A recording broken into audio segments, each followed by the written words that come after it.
Hello friends, welcome back to మన cinema కథలు. Power star ఫ్యాన్స్కి పూనకాలు తెప్పించే ఒక క్రేజీ అప్డేట్ బయటకొచ్చింది. పవన్ కళ్యాణ్, హరీష్ శంకర్ కాంబోలో వస్తున్న most awaited movie Ustaad Bhagat Singh. Gabbar Singh తర్వాత ఈ కాంబో రిపీట్ అవుతుండడంతో అంచనాలు ఆకాశంలో ఉన్నాయి కదా.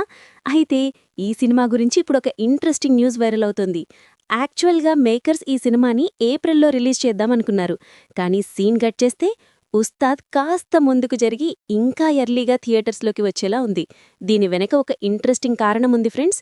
అదేంటంటే మన రామ్ చరణ్ సినిమా పెద్ది మార్చ్ 27న రిలీజ్ అవ్వాల్సి ఉంది. కానీ షూటింగ్ డిలే వల్ల ఆ డేట్కి రావడం కష్టమని టాక్. సో ఆ డేట్ ఇప్పుడు ఖాళీ అవుతోంది కాబట్టి కరెక్ట్గా అదే ప్లేస్లోకి మన ఉస్తాద్ని దించేయాలని ప్లాన్ చేస్తున్నారట. అంటే పవర్ స్టార్ సినిమా మార్చ్ 27న వచ్చే ఛాన్స్ గట్టిగా ఉంది. అబ్బాయి ప్లేస్లోకి బాబాయ్ వస్తున్నాడన్నమాట. ఇదే గనక జరిగితే ఫ్యాన్స్కి సమ్మర్ ముందే పండగొచ్చినట్టే. త్వరలోనే దీనిపై అఫీషియల్ అనౌన్స్మెంట్ కూడా రాబోతోందట. ఇక సినిమాలో మ్యాటర్ విషయానికొస్తే పవన్ సరసన శ్రీలీల, రాశీఖన్నా హీరోయిన్లుగా నటిస్తున్నారు. Rock star Devi Sri Prasad music ఇస్తున్నారు. ఆల్రెడీ ఫస్ట్ సింగిల్కి అద్రిపోయే రెస్పాన్స్ వచ్చింది. త్వరలోనే సెకండ్ సింగిల్ కూడా రిలీజ్ చేయడానికి రెడీ అవుతున్నారు. ఓజీ తర్వాత పవన్ స్టార్ నుంచి వస్తున్న సినిమా కావడంతో హైప్ పీక్స్లో ఉంది.